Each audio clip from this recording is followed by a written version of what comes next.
My name is Katie Dennison. I'm a biologist with the Ohio Division of Wildlife. In this presentation, I'm going to be talking about bobcats in Ohio. So I'll start out talking about identifying bobcats and their sign, things you might encounter in the field. And then we'll get into some general life history, including habitat and diet preferences for bobcats. And then we'll talk about some information about bobcats in Ohio that's based on the Division of Wildlife's monitoring and research efforts, and conclude with some information on how to avoid conflict with bobcats in your community.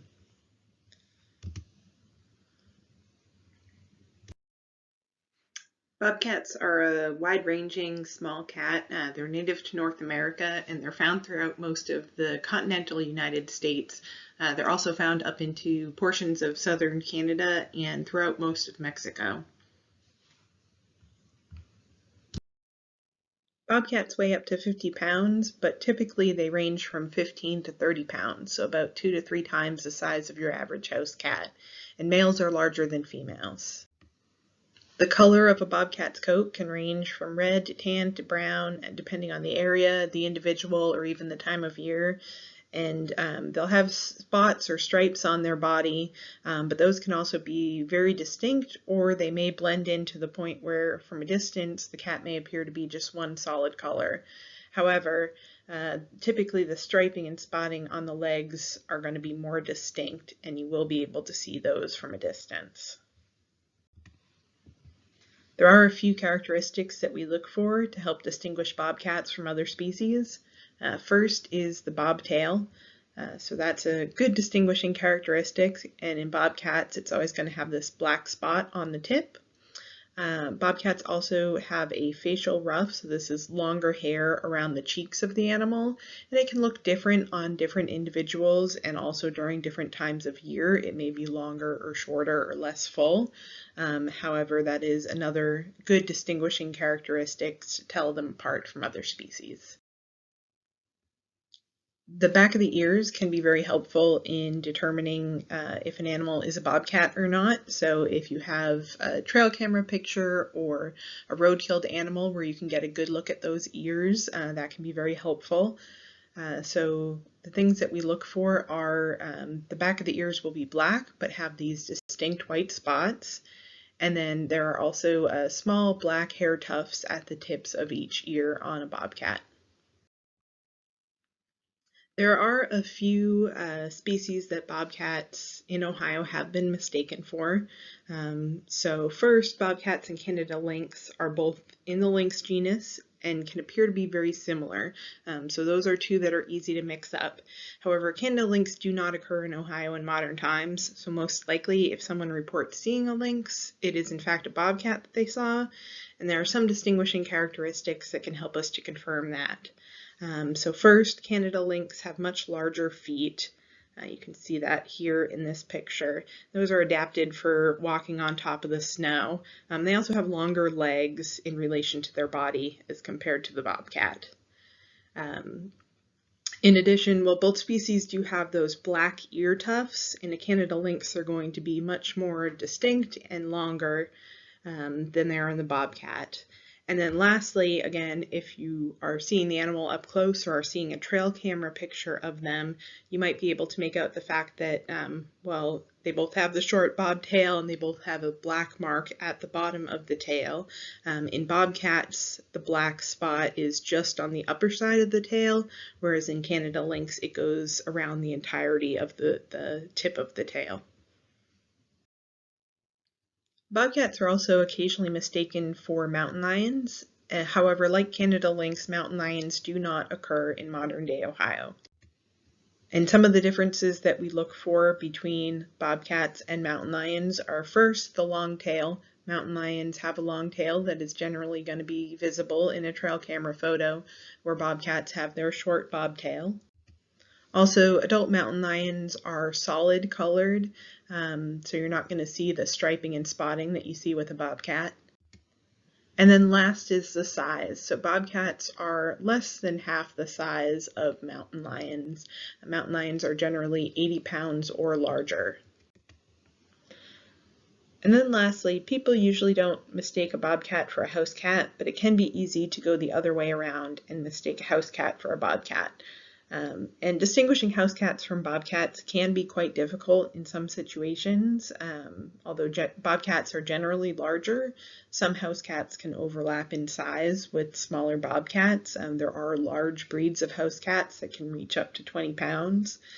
Coloring can also be similar, so there are house cats that can be brown or red in color with black spots. And domestic cats can even have these short bobtails like the one in the picture here. So this is when it can be particularly helpful to look for those 4 telltale signs of a bobcat. So for example, well, the domestic cat in this picture does have a bobtail and it is spotted. It does not have the solid black spot at the end of the tail that the bobcat has. We can also see the back of the ears in this picture, and we can tell that they're not black with that distinct white spot that we look for in bobcats. So that's how you can recognize the bobcat themselves. However, bobcats are a secretive species. You often don't see them, but instead may just encounter their sign. So tracks will be the most common sign that you might come across if you're walking in the forests of Ohio. If you're trying to distinguish if something is a bobcat track or something else, there's a few distinguishing characteristics you can look for. The first is a large heel pad. That's going to be kind of in a trapezoid shape with 2 lobes at the top. And then they also have 4 toe pads. And they walk flat-footed, which means you tend to see the entire track when you do come across them. Size-wise, there can be quite a bit of variation depending on if the animal is a male or a female, a smaller or a larger animal, but they'll be around 2 inches wide by 2 inches long. And then the front foot, which is this one here, tends to be more rounded, so it'll be about the same length as width. In comparison to the hind foot, that's this one here, which is a little bit more oblong. It'll have a longer length and a shorter width. And probably the most common tracks to mix up with bobcat are coyote or dog. So I've presented here bobcat tracks and coyote tracks. Many of the differences that you might see between bobcat and coyote will be the same that you would see between a bobcat and a domestic dog. So the first thing you can look for is presence of nails. So most of the time in a coyote track, you're going to be able to see some evidence of nails, whereas with bobcats, it's very rare that you'll see the nails in the tracks. Next, bobcat, again, have that larger heel pad that has that trapezoid shape. It takes up a larger proportion of the track in comparison to a coyote track, which has, the heel pad has kind of this triangle shape, and it's smaller in proportion to the track. So some of the other types of sign that you might encounter, although less frequently than tracks, the first would be scat. Bobcat scat is tube-shaped and segmented. It can be anywhere in size from about a 1/2 inch to 1 inch in diameter and from 3 to 9 inches long. Bobcats will occasionally form scrapes with their back feet and defecate on top of the scrapes, so it's a little difficult to see, but that's what this picture here is showing. So the bobcat has scraped up the rocks in this area here and made a little pile, and then the scat is on top of the pile there. That's something that you might come across, but you might also see scat without a scrape. Another thing you might encounter, although again less common to come across, is a kill site. And the way that that looks might depend on what exactly the bobcat was eating. So with very small prey, things like mice and rats, you might not see anything. They might consume the whole animal. Then with medium-sized prey, there might be a little bit of the remains left behind. So this example here is actually not in Ohio, but this is a hare that had been killed by a bobcat. And all that remains is the hind feet, the hide, and part of the skull and stomachs. Everything else has been consumed. With larger prey, bobcats may form a cache pile that they return to over multiple days and continuously feed on the animal. So this picture is showing a deer that has been cached by a bobcat. You can kind of maybe just make out the legs of the deer here and here. And then this is a pile of grass and leaves that the bobcat has covered up the remainder of the deer with. That's an idea of what the evidence of a bobcat feeding may look like, but let's get into what exactly bobcats eat. So they're a generalist predator, which means they consume a variety of prey throughout their range, and to some extent their diet is going to reflect what is abundant or available in an area. And diet may also vary based on the age and sex of the animal. So for example, in areas where deer make up a large part of bobcat diet, they're more commonly consumed by adult male bobcats than by younger animals or by females. And then despite the variation in bobcat diet throughout their range, there are some consistencies. For example, lagomorphs, so that's going to be either rabbits or hares or both, depending on what region you're looking at. Those are consistently an important component of bobcat diet, as are other smaller mammals such as mice and squirrels. Those consistently show up in the diet of bobcats throughout their range. Deer are also an important prey species in many areas, and in those areas where they are an important prey species, that seems to particularly be true during the winter months. There was a study conducted in the early 2010s which looked at the diets of bobcats in Ohio. This was done by looking at the stomach contents of 120 roadkill bobcats. 15 species were found to have been consumed by bobcats, in addition to mice, voles, and birds, which were not identified to the species level. So they found that bobcats were eating a wide variety of species in Ohio.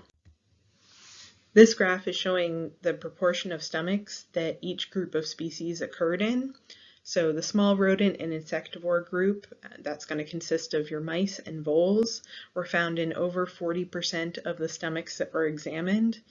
The next most common is the lagomorph group, so that's going to be just your cottontail rabbits, which occurred in 26% of stomachs. So that was the most common individual species found in this study. And then the next is large mammals, so this includes white-tailed deer, and they did find that bobcats in Ohio consume deer, more deer in winter than in other seasons, so consistent with research that's been done in other areas. And then the next two groups, mesorodent and mesomammal, include other things like rats and squirrels, raccoon, groundhog, opossum, whole variety of other species that are being consumed on a regular basis by bobcats. And then the last group, other than unidentified mammals, was birds. And birds were only found in about 5% of the stomachs that were examined. So they're a much less frequently consumed group of species for bobcats. Bobcats will breed once a year. Generally, breeding takes place in this region of the country from around February through April, and litter size can vary. It can depend on the availability of prey or the density of bobcats in an area, but typical is around 2 to 3 kittens per litter. Males don't take part in the raising of the kittens, so it's just the females who stay with kittens. Kittens remain at the den site for about 2 months. The mother may move them from one den site to another, but during that time period, they're not very mobile outside of the den site. Then after that, they start traveling around with mom, venturing further and further from the den site until eventually around the age of 6 to 10 months, they'll disperse from their mother's home range to establish their own home range. That dispersal generally ranges from about 12 to 25 miles. Males will disperse longer distances than females. A female kitten might even establish her own home range that overlaps slightly with her mother's.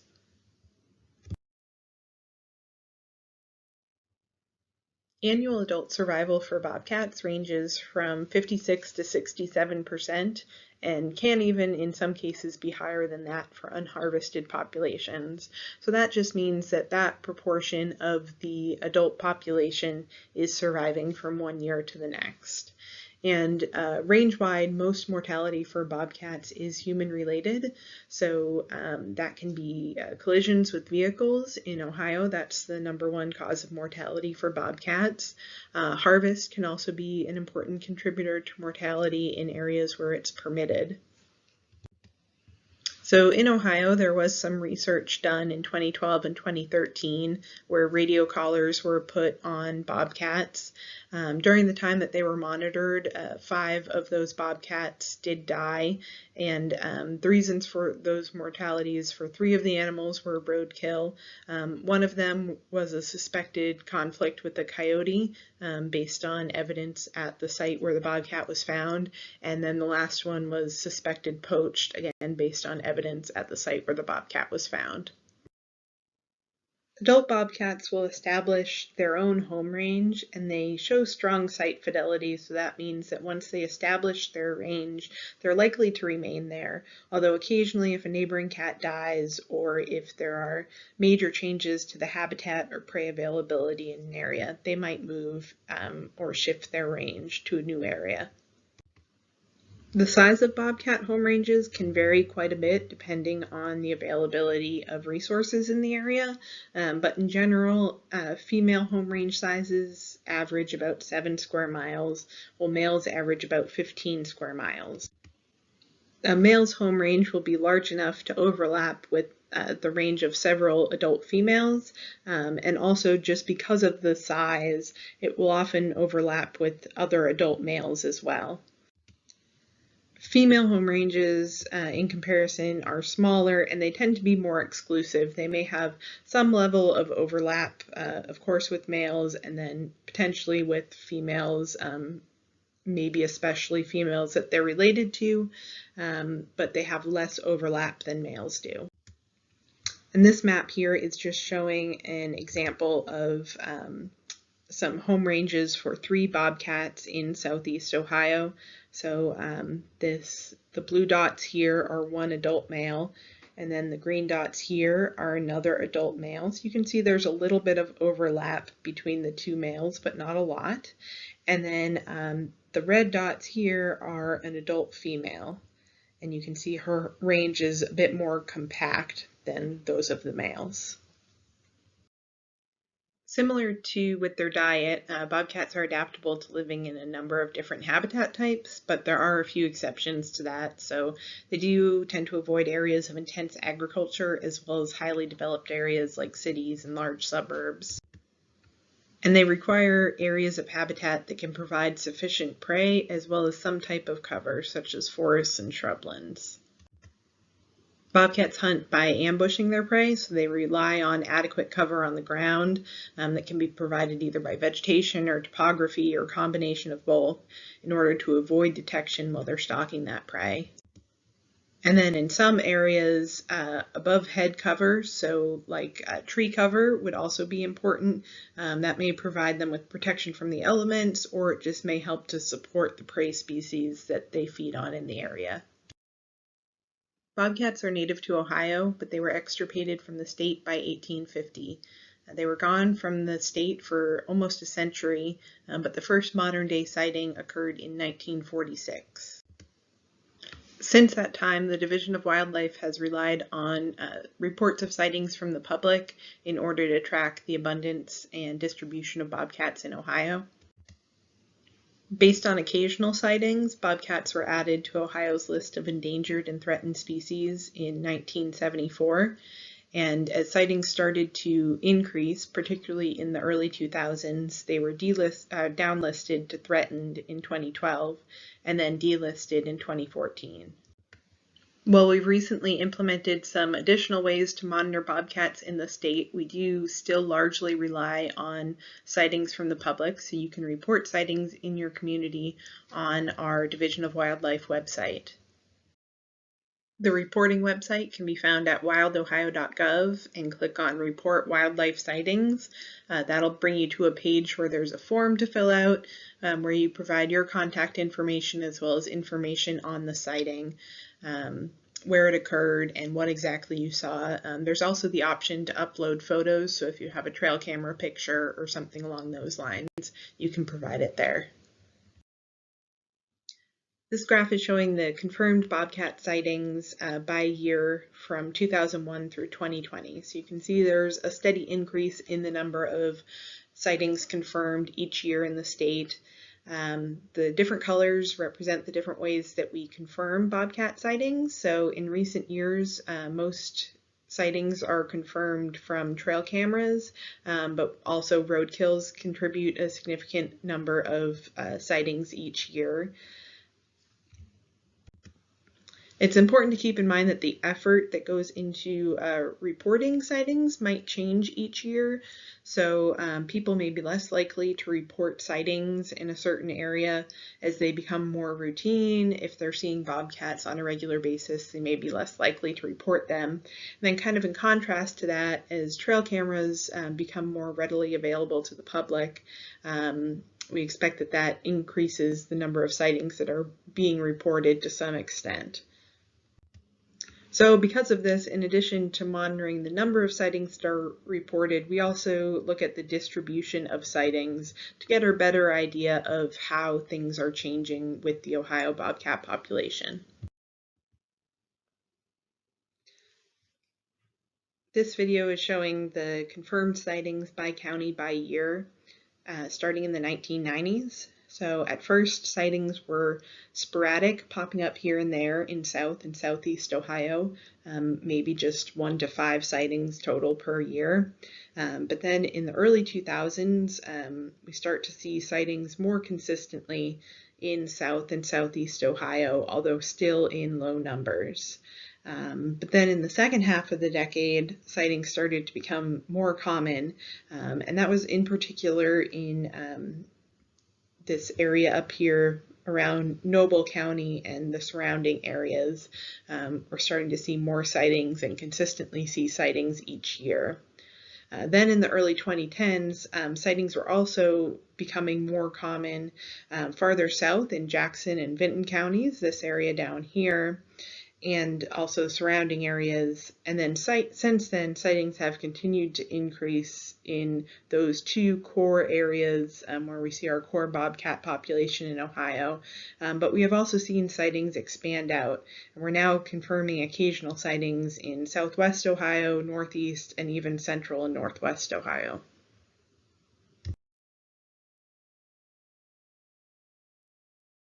This map is showing the bobcat sightings by county just for 2020, so the most recent year that we have data for. So as you can see, each of the dots represents the location of each sighting. And again, most of our sightings are still in southeast and southern Ohio, and they're very well distributed throughout this area at this point. We do also have occasional sightings here in far southwest Ohio. That's Butler and Hamilton counties, and although there's fewer sightings down in that area, we do have confirmed sightings of females with kittens, so that lets us know that there is a resident population present in that area, although it may be a small one. There are also these occasional sightings up here in Northwest Ohio. We don't have any evidence of reproduction taking place in that area at this point, so those may just be bobcats dispersing from other populations either in southern Ohio or in neighboring states. This graph is showing the confirmed sightings by month for the past 3 years, 2018 through 2020. Sightings are most common each year from around September through January.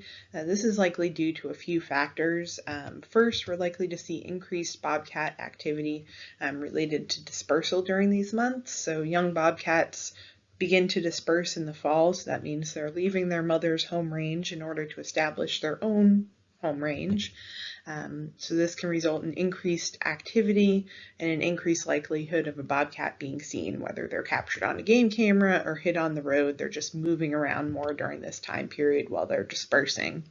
And then January is also the start of bobcat breeding season in Ohio. So again, we could see increased activity during this time, leading to increased likelihood of them being seen. And this time of year also corresponds to hunting and trapping seasons. So these are times when people may be more likely to be out in the fields or to have game cameras set, which may account for some of the increase in sightings during these time periods. is part of a research project conducted by Ohio University and funded by the Division of Wildlife.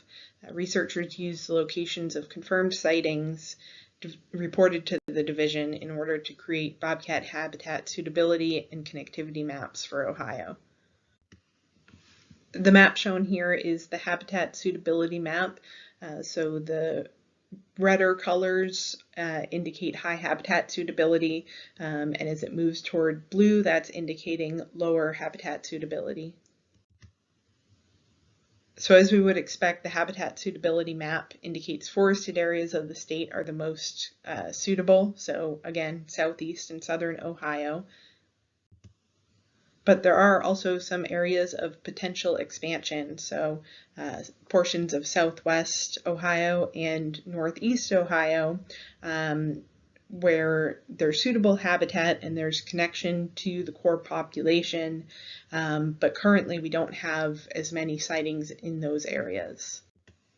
This research also found that riparian areas along rivers and creeks and patches of forested habitat, even within areas of overall low habitat suitability, could serve as areas for dispersal for bobcats outside of those high habitat suitability areas.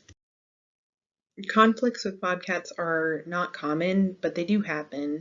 We've been tracking conflict reports over the past 3 years, and each year conflict reports were less than 3% of the total confirmed sightings that the Division of Wildlife received. So we received a total of 29 reports over those 3 years. Almost all of those conflict reports were of bobcats going after poultry, in particular chickens. So 22 reports were of depredation or stalking behavior toward chickens or chickens and some other type of poultry and livestock. We did also receive one report of a bobcat going after ducks, one of a bobcat that had killed a pheasant, one that killed a dog, and one that killed a kitten. And then lastly, we had 3 reports of a bobcat damaging bags of silage. However, those were all at the same location, so we think that's a bit of a fluke and not a trend as far as what people can expect to see. So we know that bobcats are now well established in parts of Ohio, and populations may continue to expand to new areas in the coming years. And while conflicts with bobcats are not common, there are still some steps that residents can take around their homes to help to avoid conflicts with bobcats. And many of these steps that will help to avoid conflict with bobcats are the same steps that you would take to avoid conflict with other carnivores that may be in your area, such as raccoons or coyotes. So the first is to remove food attractants. So don't leave pet food outdoors, and make sure that your garbage cans are secure, that animals aren't able to get into them.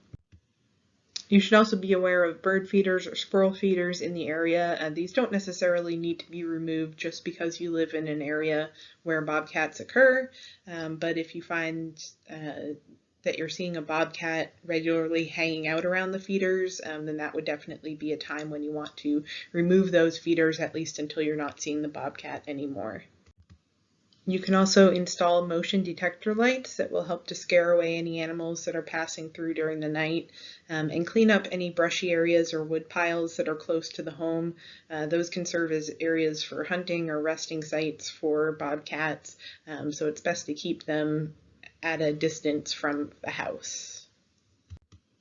You also want to make sure that you're not leaving pets unattended outdoors. So bobcat attacks on people are incredibly rare, but they will occasionally go after small dogs and cats, as they are opportunistic predators. So keeping cats indoors is always a good idea, and make sure that if you have a small dog that's outside, it's being supervised, in particular overnight and around dawn and dusk, when bobcats are most likely to be active.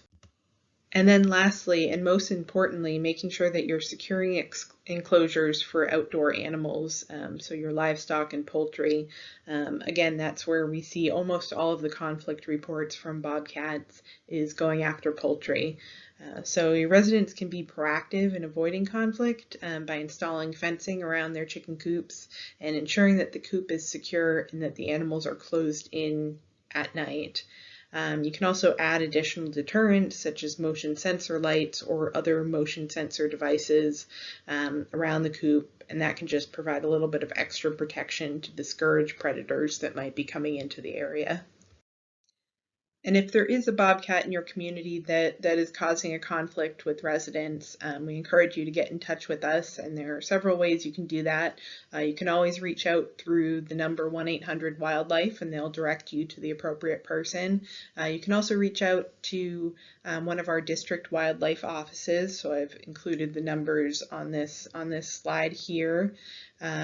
Or you can reach your local county wildlife officer, and you can get a full list of all the officers and their contact numbers by going to wildohio.gov and then click on Get in Touch. Thank you so much for tuning into this presentation. Feel free to reach out to me if you have any questions or if you'd like any other information, and enjoy the rest of the conference.